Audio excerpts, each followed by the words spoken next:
Hello, folks, and welcome back to another episode of Are You a Fan? So, if you like the episode, give us a like, share, follow, and maybe even make one of your friends listen to it on a long car drive. I mean, they have to. It's your car. Okay, so start out this week. I got a question, as always, for the audience and for my co-host, Joker. What's up? Okay, so if you were, I guess, gifted or forced upon the power, like, would you accept the power of a werewolf, but you're adherent to the old school, like, full moon werewolf? I guess the biggest question on that one was, are you coherent with yourself, or is it just like the old school where you just go berserk and you don't remember what happened? Let's say you could eventually learn to be coherent and in control, but that's going to take some time and effort. If I could eventually be coherent, then yeah, that'd be worth it. I mean, I'm real torn because it'd be cool to know once a month I'm like, I'm about to become a real beast. And it's going to feel real good. Because I just imagine that shape-shifting. You have a knot in your back, that's going to stretch that right on out. Oh, yeah. But at the same time, just like that first few years of just like waking. Well, you know what? I was an alcoholic. I could deal with this too. So yeah, I'd take the power. Okay, so folks, that brings us into this week's character, Wolfman by Night, a.k.a. Jack Russell. So let's get into it. We're starting out with Real World, as always. Okay, Wolfman by Night, usually referred to by other characters simply as werewolf, is the name applied to two fictional characters who are werewolves appearing in American comic books published by Marvel Comics. The first incarnation of the Werewolf by Night, Jack Russell, first appears in Marvel Spotlight, issue number 2, February 1972. So this is actually a decently old character in that. While the second incarnation, Jack Gomez, debuts in Werewolf by Night, issue number 1, October 2020. So fairly new reincarnation of the character. Oh, extremely new for the new one, for Jake. Yeah. Prior to the formation of the Comics Code Authority in 1954, Marvel's predecessor, Atlas Comics, would publish a 5-page short story titled Werewolf by Night in Marvel Tales issue 116 in July of 1953. Yeah, so, man. In the long run, he's a little bit older than even his first appearance. Yeah, dang. Also, my God, that comic book code like really just set back so many characters. Yeah, it really did. Like, we're fine, like, because if I remember correctly, the comics code was like no undead or like magical beings BS and that, which it was essentially just no horror styled creatures, essentially. Which we see here, we could have had so many more comics with this character, right? But the comics code was like no mystical horror things or unmarried kissing. Yeah, which we talked about in our episode about the Vision. Go back and check that out. Okay, with the relaxation of the Comics Code Authority rule in 1971, it became possible for the first time to publish code-approved comic books with werewolves. It's just so weird. Like, who was in charge of making these rules? Yeah, that's a good question. Because they should have just been thrown out. Right? So the Jack Russell version of Werewolf by Night also appeared in Marvel Spotlight issue number 2 in February 1972 and was based on an idea by Roy Thomas. Okay. The series was suggested by Stan Lee, and initially creative team was Gary Conway and Mike Plug. Plug? As always, people, we do apologize for butchering last names. What are their last names? Come on. Kind of looks like Plug. Okay, let's go. That's what I'm going with. Let's go with Plug. I like that. So, readers would often point out that the lead character's name, Jack Russell, would also be a dog breed. Conway has said that while he cannot remember how he came up with the name, it's unlikely he was making the canine reference consciously, since he did not own a dog and never lived with one growing up. And it's very possible that was just a very subconscious... Yeah. This sounds like an okay name, and it just happened to be a dog breed. Just one of those, like, somebody brings it to your attention, you're like, happy coincidence. Yeah. Honestly. And I feel like that's exactly what happened, especially if you never owned a dog or grew up with one. That's not something you would just think of. Which, man, no wonder they became a comic artist. This person was just starved for things. Right. Okay, so after the test run in Marvel Spotlight issues number 2 through 4, the character graduated to his own self-titled series in September 1972. So, honestly, yeah, only having 2 appearances and then immediately starting his own series, not bad. Yeah, that's pretty impressive. Yeah. We've seen a lot of other characters we've done on here where it takes them a lot more issues before they get their own. Oh, yeah. Some of them, they've still really never got their own. True. So Conway described working on the series as quote-unquote a lot of fun because the horror genre made a refreshing change from the superhero stories that had been the staple of mainstream comics for years. Which is definitely fair, because when you're so used to this one thing, having even just the slightest bit of change is very refreshing and different. Right, which I gotta say, like Werewolf by Night, like just going into the horror genre, I feel as though helped make comics what they are today, where I always tell people, there's a comic for everybody. No matter what genre you're into, guaranteed there's a comic on it. Oh yeah, especially nowadays. Yeah, which honestly, I love. Werewolf by Night was published for 43 issues and ran through March 1977. During the series run, the editorship could not resist the opportunity to assign one of their most popular writers, Marv Wolfman, to write some stories for the series with a playful note, "At last, Werewolf, written by Wolfman." You know somebody at that studio was having a heyday. Oh yeah, like it even says like they couldn't resist, as you know. As soon as they started working on this, like, okay, eventually he has to work on this, right? Just for the name's sake, if nothing else. And I'm trying to think, have we covered Wolfman? Have we covered Marv Wolfman in any of our other series? Oh, he's been in a lot of the comics. I thought so. So yeah, like legitimately a solid writer and a prevalent writer in the comic book world. But I do imagine there had to be a moment where they asked him to do it, and he's like, "It's because of the name." And they're like, "No." Oh, I mean, a lot. Yeah. I guarantee there was no beating around that bush. They're like, yeah, it's exactly why.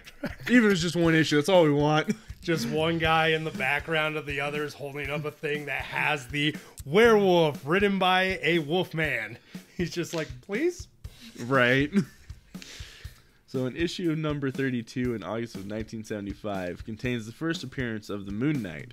Jack Russell co-starred with Tigra the Giant-sized Creatures, issue number 1, July of 1974, which was the first appearance of Greer Grant Nelson as Tigra instead of as the Cat. Which I gotta tell you, as I researched this character, like Wolfman set up a lot of other characters.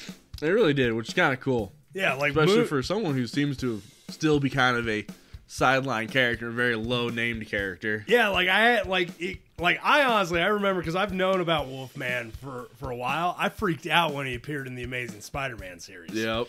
And freaking then they finally get us a movie. Like, he's finally getting some notoriety, but still, you're right, like very under the radar. Yep. So that series was retitled Giant-Sized Werewolf. With its second issue, Jack Russell was dormant for most of the 1980s. The character appearance was radically revamped in Moon Knight issue number 29, March 1983. Oh, how cool would it have been if they had brought Wolfman into the Moon Knight series? That would be pretty cool. Just as a little small cameo. Makes you wonder, though, if they didn't because they were making the movie show for Disney Plus. I could see that. Especially since it didn't come out that much longer afterwards. They were pretty close together. Okay, folks, let's get into the in-universe now. Take us away, Joker. So, while reports of lycanthropy, which is shapeshifting into werewolf, and the Rusoff line stretch back many centuries, the first confirmed manifestation was Grigory Rusoff in 1795. I just tried to swap those numbers around. Alright, so yeah, this is definitely one of those characters we cover where it's like, we're not going to be able to start with them until we explain a little bit of their family's history. So Dracula slew Grigory's wife, Louisa, after he refused to acknowledge Dracula's primacy upon his return to Transylvania. Grigori then ambushed and destroyed Dracula, but was mutated into a werewolf by Lydia, a werewolf formerly imprisoned by the vampire lord. Dracula, keeping up with his BS. Oh yeah, you know, just them, and the other family that he's always fighting with. He's always starting something, right? So Grigori would take a second wife, and accounts vary as to why lycanthropy failed to pass to his descendants. Sometime prior to May of 1930, though, Grigori's descendant Gregor obtained the legendary Darkhold scrolls, binding them back into book form. Okay, all right, probably not a great start with the... You know, when the Darkhold gets involved, that's just going to go downhill real quick. I have never once read a single story in the Marvelverse that involves the Darkhold that went well. Exactly. So, yeah. Okay, so reading lycanthropy's origins in the Darkhold under a full moon triggered the dormant curse. My God, wow, you couldn't have made it more obvious that you were going to set this off? Right. So mutating Gregor, doing that mutated Gregor. He further transcribed much of the Darkhold into Gregor's diary, essentially creating a Darkhold copy, which he used as his own diary. Yeah, because that's real smart. Oh my God, it's like these people want to be cursed. You know, he might have. He was messing with the Darkhold. Yeah, true. God dang it, just put the book down. Oh, reading a little book never hurt anybody. That's debatable.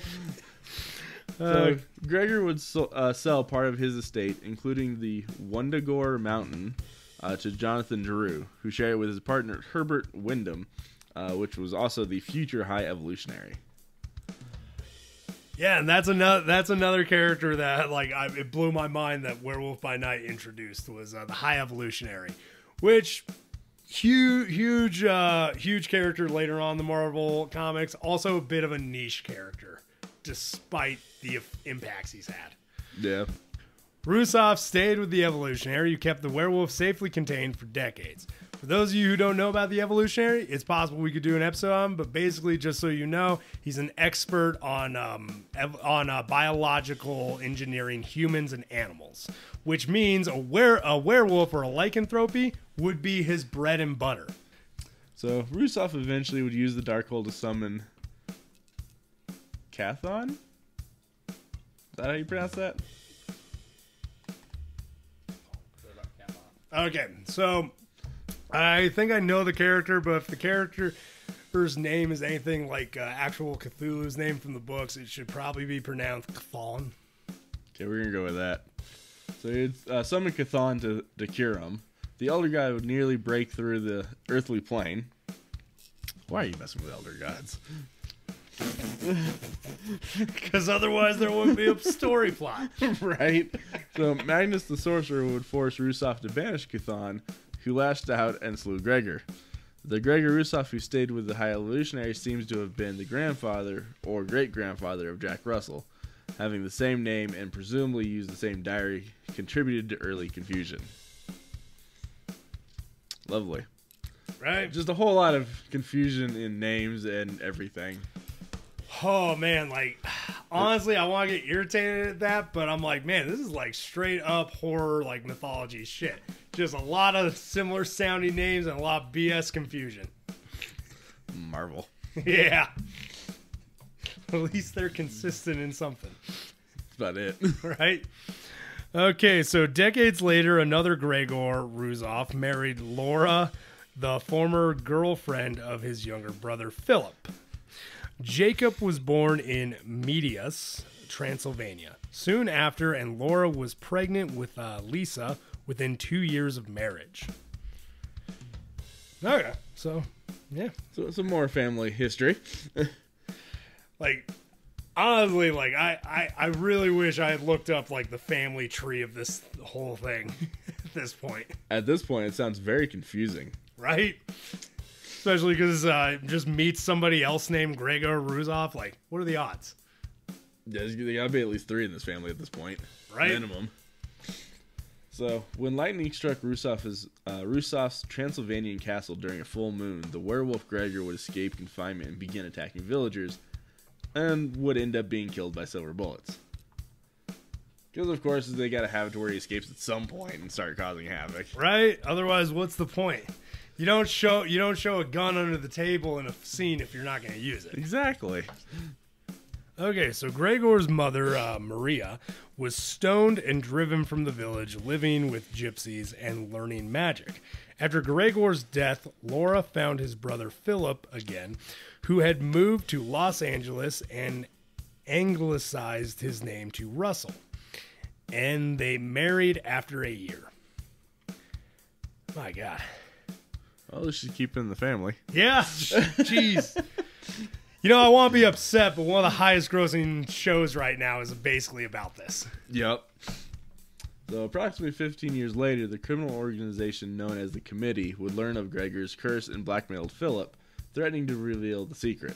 To protect Laura's name, Philip intended to pay them, but had second thoughts and canceled, causing the Committee to send Max Grant after Laura.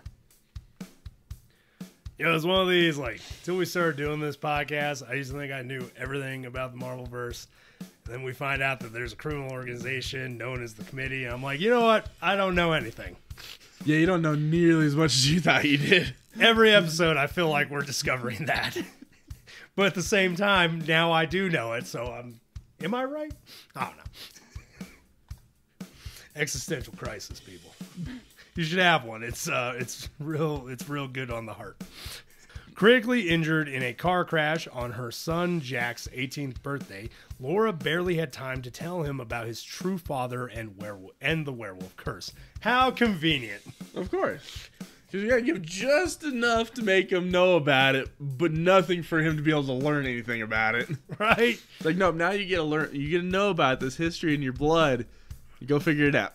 Also, I'm just guessing that maybe, hopefully, camcorders were a thing at this point. Start recording some stuff for your kids. If you have a dark secret, just make a videotape.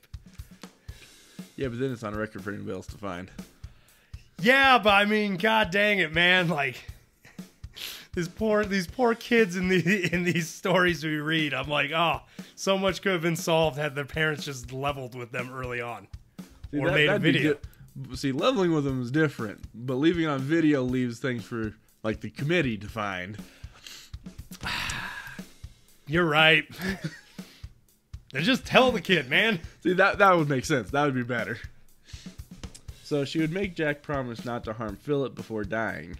Having inherited lycanthropy the night before, Jack slew Max Grant, yet blamed Philip for his mother's death for some time. I mean, you can't really necessarily go wrong on that because he did kind of go back on paying this organization. Yeah. So he kind of is part of the reason. Yeah, true. And, oh man, family drama, like... I don't think anybody does it better than Marvel. Dude, Marvel legit, like, owns the concept of family drama. Okay, so Laura left Castle Rusov in Jack's names, but Philip sold the castle to Miles Blackgate, who had it moved to an island off the California coast. Jack battles a motorcycle gang, infecting its members with lycanthrope. You know, honestly, like halfway through that paragraph, all I'm thinking is like, rich people problems. Yeah, that's definitely first world problems. Like, holy cow! Like your life is so terrible. It's like what happens? Like, well, my rich stepdad moved the castle to another island. Sorry, what'd you say? Moved the castle? Right. I got pissed. I got angry because my mom didn't pick me up at the bus stop the other day. And you're over here worrying about a castle being moved? A whole castle? Like, my God. Wait, you inherited the castle? Yeah, I gotta love that one. Man, I'm not looking to inherit anything from my mom except debt. So, Jack would spend the next few years as a traveler, shapeshifting into a savage werewolf on the 3 nights of a full moon. He would learn of the Darkhold from Nathan and Agatha Timley, who briefly kidnapped the werewolf, only to meet grisly ends. Who else but Agatha? Yeah, she just needs to stay away from people with the Darkhold.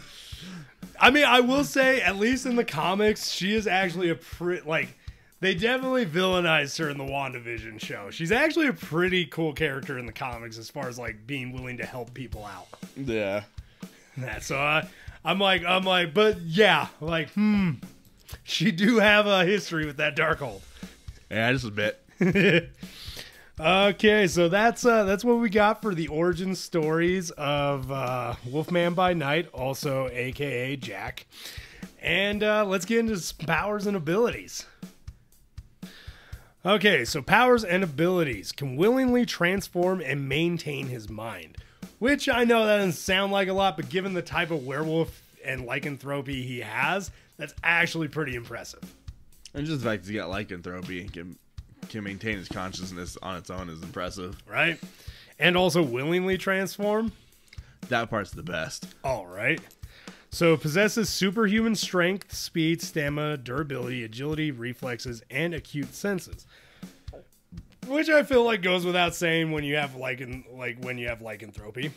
Question is, I don't know if he maintains that outside of the werewolf form. It doesn't sound like all of those abilities he does. From what I've been able to tell of the character, it is very much that whole, when he's a human, he's a human. When he's a werewolf, he's a werewolf. Kind of like Banner and Hulk. Yeah. So he possesses a superhuman sense of smell, which carries over to his human form. Oh, okay. So some of the abilities will. So that seems to be the only one, though. But that also, I feel, goes across the board in most stories of lycanthropy. Yep. So he has razor-sharp teeth and claws that are able to rend light metals, which, I feel as though is pretty accurate with werewolves. The werewolf is resistant to many forms of conventional injury and very difficult to kill by conventional means. I mean, yeah, I feel like the only way, if you're going to kill a werewolf without silver, you're going to need to run him over with like a steamroller. A couple of times, yeah. So he has a healing factor, lets him heal from non-fatal wounds. Also is weak to magic and silver. Which the magic, I feel, just across the board is generally your go-to weakness for everybody. Pretty much, especially in the comics. Yeah. And that, which makes sense that one of the ways to harm a magical being would be use magic. Exactly. It goes to that whole fight fire with fire saying. Exactly. So that's it for powers and abilities. Let's get into other media. Take us away, Joker. So, first off, in TV, he appears in the Superhero Squad show, Ultimate Spider-Man, Hulk and the Agents of Smash, and then the TV special on Disney Plus of the same name. In film, in 2005, there was a film adaptation that was announced. However, no developments have ever been made since. That would explain it. In video games, he does make a cameo in Marvel vs. Capcom 3, Fate of Two Worlds, and Ultimate Marvel vs. Capcom, and is an unlockable character in Marvel Superhero Squad Online and Marvel Avengers Academy. So, and I want to say the Academy one, I think that's a phone game. I was gonna say, because I hadn't heard of that one anywhere. And I don't know if the Superhero Squad, if that's a computer game or a phone game too, or because I don't recognize that one either. Yeah, I've seen it a few times in some of these Marvel characters, but that's about it. Oh, who knows? Like at this point, with some of the amount of games that are out there existing, and that I'm realizing apparently I've not been keeping up on my superhero video games. Oh yeah, neither of us have. Yeah, especially when you brought up that they did a Marvel Alliance 3. I'm like, what? Yep. Those were my favorite games. How did I not know a third one made its way up? A little disappointed about that they didn't make the 2005 one, but I will say the Disney Plus one is freaking good. I feel like part of the one in 2005 that didn't go anywhere was mainly just because it was not a very big character, so they figured it wasn't going to make it anywhere. Also, I'm not going to lie, that is around the time when when a lot of comic book companies were really struggling to gain footing. Yep. So it does make sense why they probably didn't go with that one. Yeah. It was like, if you're already having some issues, you're not going to want to risk it on niche characters, especially Because honestly, before the Blade movies, Blade was honestly arguably a niche character. He did surprisingly. Oh, they got lucky with him. They got lucky with him, very much so. And they had to, like, anybody who's curious, we do an episode on Blade. The character from the movie versus the comics, kind of drastically different. Oh, yeah. But honestly, though, as we talk about at the end of every episode, I gotta ask the question: you a fan of Wolfman? No, similar to some of the I guess more recent characters where I don't know him enough to where I don't dislike him, but I'm not a huge fan of him. As a cool concept that I wish they would, or I hope they do more with, to make myself a fan of it. But at the moment, not a whole lot. Okay, I'm not gonna lie, I love family drama and soap operas, so I've actually become more of a fan of him reading about all this family drama BS. Yeah, that sounds right. So I definitely want to start reading his comics if it's got this level of family drama soap opera. So you know what? I'm a fan. For anyone that's still listening, if you got something out of this, enjoyed the episode, or even liked the character before from a movie, a comic, a cartoon, hell, even that t-shirt that you saw one time, you're a fan too. If you want to jump on this train, why not subscribe and share with a friend? d-rael out. Y'all keep riding them rails.